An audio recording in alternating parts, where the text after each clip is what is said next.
Puji nama Tuhan, kami ucapkan selamat hari Minggu buat seluruh jemaat utusan Kristus dan para pendengar kita dalam suasana ibadah raya. Kita percaya semua dalam perlindungan Tuhan, itulah doa kita.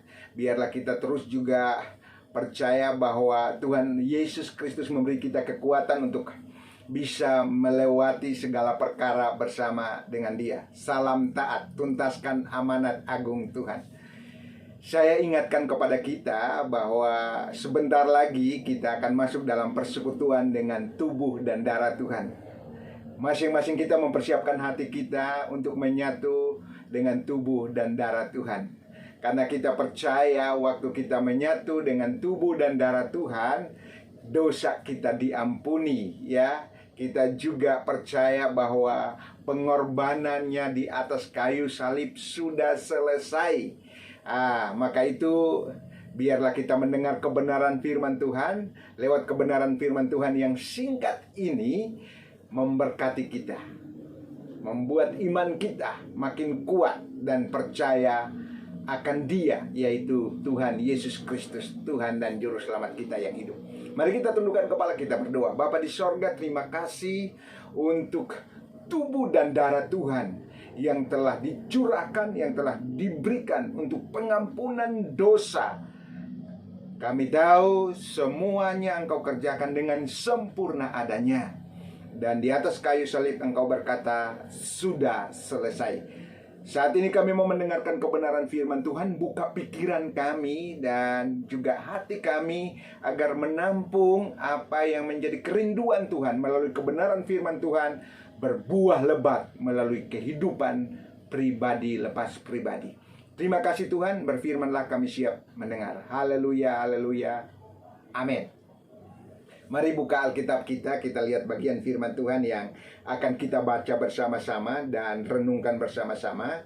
Kita percaya saat kita merenungkan kebenaran firman Tuhan, maka ada pewahyuan, ada hikmat, ada hal-hal baru yang Roh Kudus ingin sampaikan kepada kita melalui kebenaran firman Tuhan yang kita baca, bahkan kita renungkan setiap saat. Mari kita lihat firman Tuhan dalam kitab. Mari buka Alkitab kita dalam kitab Keluaran pasal 16 ayat yang ke-15. Firman Tuhan berkata seperti ini. Ketika orang Israel melihatnya, berkatalah mereka seorang kepada yang lain, apakah ini? Sebab mereka tidak tahu apa itu. Tetapi Musa berkata kepada mereka, inilah roti yang diberikan Tuhan kepadamu menjadi makanan. Haleluya. Peristiwa ayat yang kita baru saja baca itu, di mana Tuhan memelihara umatnya.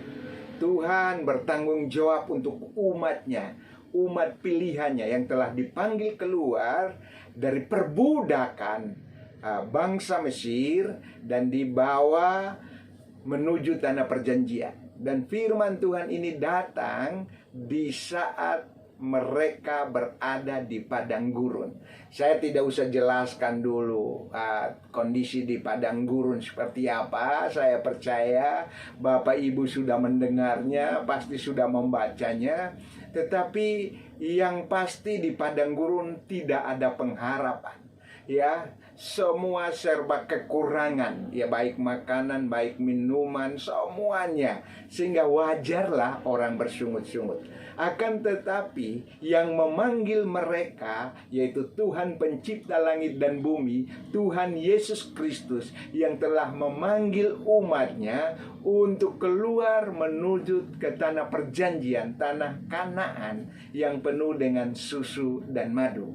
Nah, karena mereka bersungut-sungut di padang gurun, Tuhan menyediakan berkat tepat pada waktunya, yaitu mana yang turun dari sorga. Keluarlah perkataan ini karena mereka tidak memahami mujizat yang Tuhan kerjakan, kebaikan Tuhan yang Tuhan sediakan. Melalui apa? mana yang turun dari sorga. Dan kita baca tadi dibilang ketika orang Israel melihatnya mana itu, berkatalah mereka seorang kepada yang lain, apakah ini? Wajar mereka tidak mengerti, karena itu baru terjadi dalam perjalanan kehidupan mereka. Saat mereka bersungut-sungut, saat mereka mengharapkan kembali ke Mesir, karena di sana ada ikan asin, ada tersedia makanan, lebih baik mereka mati di sana. Menurut kisah yang dicatatkan dalam Keluaran 16 tadi. Tapi saya persingkat saja, karena saya ingin mau menyampaikan sesuatu pagi hari ini sebelum kita masuk dalam persekutuan dan dengan tubuh dan darah Tuhan. Jadi, sebab mereka tidak tahu apa itu, tetapi Musa berkata kepada mereka, inilah roti yang diberikan Tuhan kepadamu menjadi makanan. Saudaraku, kita mengucap syukur karena di padang gurun ada persediaan roti. Ya, tetapi kita perhatikan, kita menarik roti yang turun dari sorga. Di perjanjian baru, roti yang turun dari sorga itu berupa mana yang dinikmati oleh bangsa Israel, ya, umat pilihan Tuhan. Pada pagi hari mereka memungut sesuai kebutuhan mereka masing-masing. Ada yang memungut banyak, ada yang memungut sedikit. Bahkan juga dikatakan kalau sudah siang hari dia mencair. Jadi mereka cukup seperti doa Bapa kami, berikanlah kami pada hari ini makanan yang secukupnya. Jadi setiap pagi ada mana dari surga, ada roti dari surga, turunnya dari surga. Tentu kita akan menarik atau melihat lagi kalau di perjanjian baru apa sih yang berkaitan dengan roti, ya? Gambaran apakah roti itu? Apakah masih tetap sama, ya? Roti yang turun dari sorga itu seperti yang dialami bangsa Israel? Tidak. Kita lihat dalam kitab Yohanes 6 ayat 48. Yohanes pasal 6 ayat yang ke-48. Kita lihat bersama, buka Alkitab kita.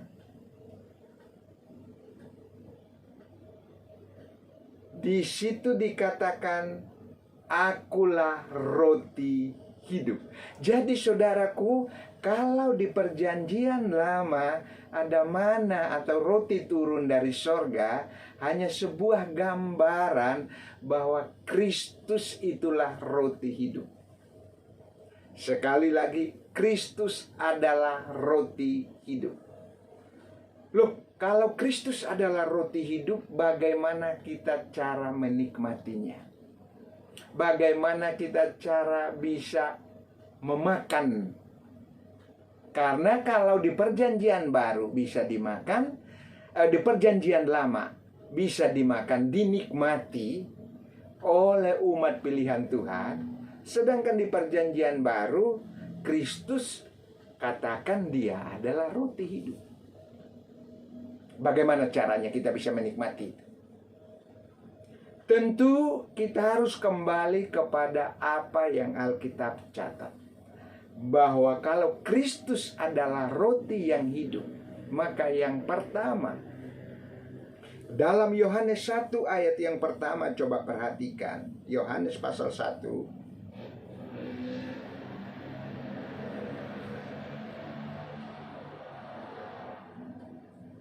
Yohanes pasal 1 ayat yang pertama, pada mulanya adalah firman, dan firman itu bersama-sama dengan Allah, dan firman itu adalah Allah. Jadi Bapak Ibu, untuk menikmati roti yang hidup atau Kristus itu, yaitu persekutuan dengan firman-Nya. Berbahagialah mereka yang sudah mengambil keputusan, komitmen, dan konsisten membaca 2 pasal setiap hari. Doa kami kiranya waktu merenungkan firman, membaca firman, merenungkan firman, bahkan minta Roh Kudus memberi kita kekuatan untuk dapat hikmat dan melakukan kebenaran firman, maka diberkatilah diri kita, diberkatilah keturunan kita. Jadi Pertama, menikmati roti yang hidup itu saat setiap orang mau menikmati firman Tuhan. Kenapa? Karena firman Tuhan adalah Tuhan Yesus sendiri. Jadi perkataannya dengan dirinya itu menyatu. Jadi waktu kita belajar firman, merenungkan firman, dan melakukan firman, itulah yang dinamakan kenikmatan dengan Yesus. Poin yang pertama itu harus dicatat. Sehingga kita tidak lelah, tidak ada alasan untuk tidak membaca, merenungkan, dan melakukan firman. Tidak ada alasan untuk membaca, merenungkan, dan melakukan firman. Kalau ada alasan, saya hanya ingin berkata seperti ini. Selama pelayanan, Tuhan izinkan melayani mereka yang dari bawah sampai ke yang paling atas. Dalam tanda kutip, mereka yang materi apa adanya, ya, status sosial juga apa adanya, sampai mereka yang berkelimpahan materi. Bahkan jabatan mereka punya, sehingga semua bisa diakses, semua bisa dimiliki. Akan tetapi, karena tidak ditunjang oleh kehidupan rohani yang baik, tidak ditunjang oleh pemahaman firman yang benar, maka semua itu rontok. Semua itu hilang lenyap. Di kapan? Pada masa tuanya. Atau kadang-kadang tidak sampai masa tua. Perjalanannya hanya beberapa tahun, hilang lenyap. Sehingga apa? Hilang damai sejahtera, hilang sukacita. Seandainya dia tahu resep ini, dia membangun kehidupannya, baikkah yang dia cita-citakan, yang dia doakan. Apakah dia diberkati secara materi, dia diberkati secara dari sisi jabatan dan lain sebagainya, tapi kehidupan rohani yang menunjang, maka orang itu pasti berbahagia. Kenapa? Dia menikmati jabatannya dengan sukacita, dia menikmati berkat-berkatnya, baik yang dititipkan oleh Tuhan, dengan damai sejahtera dan sukacita. Karena saya melihat banyak orang punya jabatan, banyak orang punya kekayaan, tapi tidak damai, tidak sukacita. Mengapa? Karena tidak ditunjang oleh kehidupan rohani yang baik, tidak ditunjang oleh kebenaran akan firman Tuhan. Karena roti hidup itu tidak dinikmati, sehingga apa yang dibangun, apa yang dicita-citakan, apa yang dikejar sesuai keinginannya, bukan keinginan Tuhan. Sebab kalau keinginan Tuhan, saya percaya dia selalu mengucap syukur dalam segala sesuatu. Dia pasti damai sejahtera. Buah rohnya makin melimpah dalam kehidupannya. Itu kuncinya. Jadi tidak ada alasan untuk tidak membaca, merenungkan, dan melakukan firman. Sekali lagi, tidak ada alasan untuk tidak membaca, tidak merenungkan, dan tidak melakukan firman. Hai anak muda, berbahagialah engkau sudah komitmen dan konsisten untuk membaca dan merenungkan firman. Saya sudah pastikan masa depanmu penuh pengharapan. Masa depanmu penuh dengan sukacita. Tuhan menyediakan masa depan yang baik. Tapi orang-orang yang beralasan apapun itu, Tuhan akan hentikan langkahmu. Tuhan akan hentikan segalanya. Tuhan akan membawa engkau kembali ke titik di mana engkau harus mencintai Dia, yaitu mencintai kebenaran firman-Nya. Kenapa? Pikiranmu harus diselaraskan, hatimu harus diselaraskan dengan kebenaran firman, sehingga kita makin selaras dengan Tuhan. Itulah kasih Tuhan. Maka itu saya berdoa supaya kita semua mau membaca, merenungkan, dan melakukan firman. Kenapa? Dia adalah roti yang hidup, yang harus dinikmati. Yang kedua, saat kapan kita menikmati roti yang hidup? Kalau di perjanjian lama tadi, mana turun dari sorga dan mereka menikmatinya, maka di perjanjian baru sekali lagi, roti yang hidup itu adalah Kristus. Kita perhatikan bersama ayatnya. Yang kedua adalah bicara soal perjamuan dengan tubuh dan darah Tuhan. Kita lihat Matius 26 ayat 26 sampai 29. Dan ketika mereka sedang makan, Yesus mengambil roti, mengucap berkat, memecah-mecahkannya, lalu memberikannya kepada murid-muridnya dan berkata, ambillah, makanlah, inilah tubuhku. Ya, jadi roti dipecah-pecahkan oleh Tuhan Yesus, kemudian dia bilang, ambillah, makanlah, inilah tubuhku. Saudaraku, Yesus tidak bilang gambaran daripada, oh ini adalah gambaran dari tubuhku. Tidak, dia berkata bahwa di roti itu adalah tubuhnya. Roti yang dia angkat itu adalah tubuhnya. Nanti kita lihat selanjutnya. Sebab itu ia mengambil cawan, mengucap syukur, lalu memberikannya kepada mereka dan berkata, minumlah kamu semua dari cawan ini, sebab inilah darahku, darah perjanjian yang ditumpahkan bagi banyak orang untuk pengampunan dosa. Akan tetapi aku berkata kepadamu, mulai dari sekarang aku tidak akan minum lagi hasil pokok anggur ini sampai hari aku meminumnya, yaitu yang baru bersama-sama dengan kamu dalam kerajaan Bapakku. Haleluya. Saudaraku, waktu dia mengambil roti, waktu dia mengambil cawan, dia bilang, inilah tubuhku, inilah darahku. Puji nama Tuhan. Dilakukanlah Tuhan itu. Ya. Dia angkat roti, dia angkat cawan. Kita harus percaya bahwa ini bukanlah gambaran, tetapi kita percaya bahwa itulah tubuh Tuhan dan itulah darah Tuhan.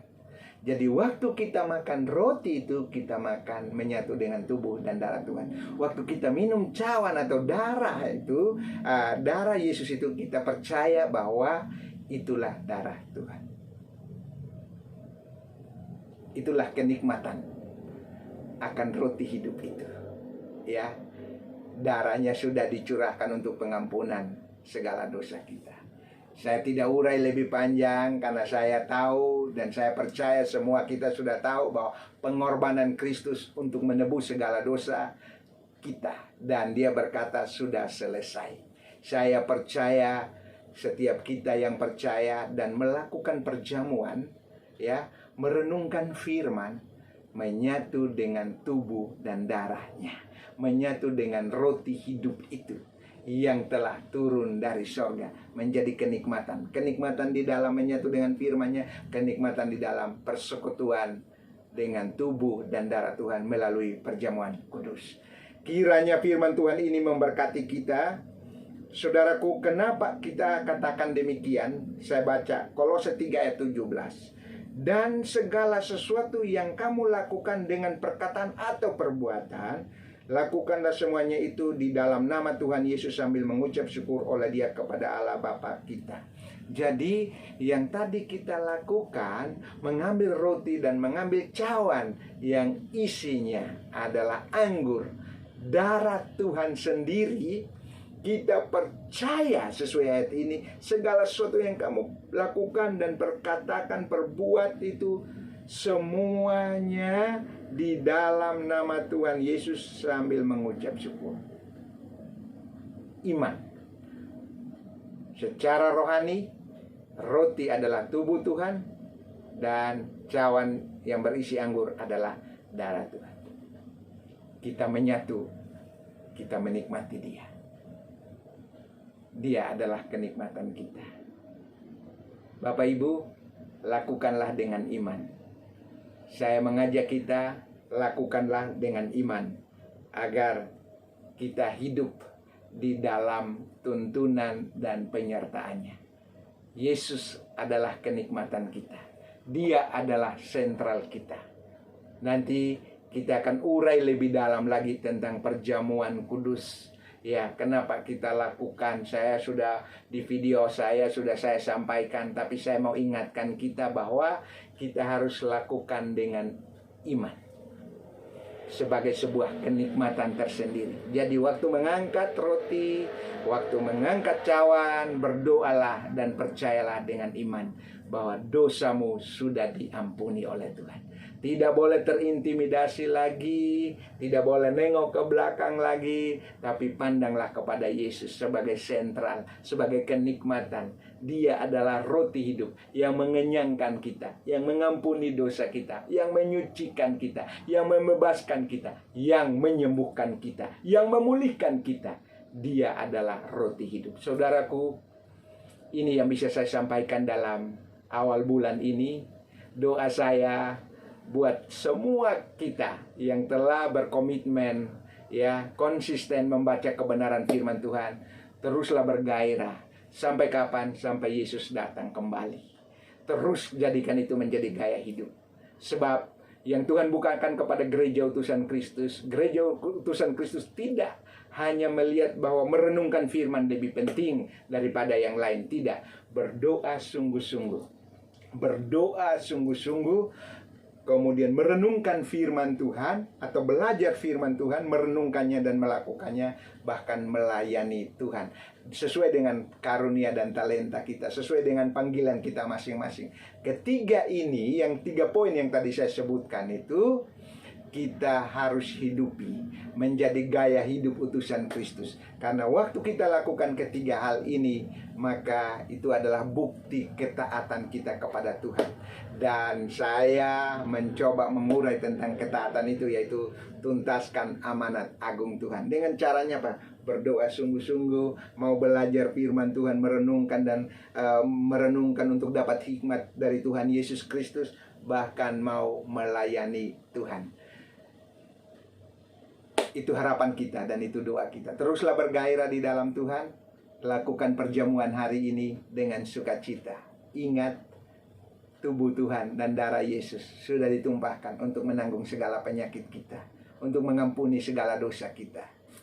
Datanglah ke salib, renungkan kebaikannya. Pandanglah salib, renungkan kasih setianya. Kita yang seharusnya dihukum, kita dibenarkan oleh Tuhan. Kita dipanggil, kita diangkat menjadi anaknya. Mari tetap taat. Taat dan taat. Di dalam berjalan mengiring Tuhan dan mengikut Tuhan. Di dalam berjalan, di dalam Dia, nikmatilah Dia sebagai roti yang hidup. Roti yang hidup. Bicara Kristus, roti yang hidup. Bicara soal perjamuan kudus. Tuhan Yesus memberkati kita.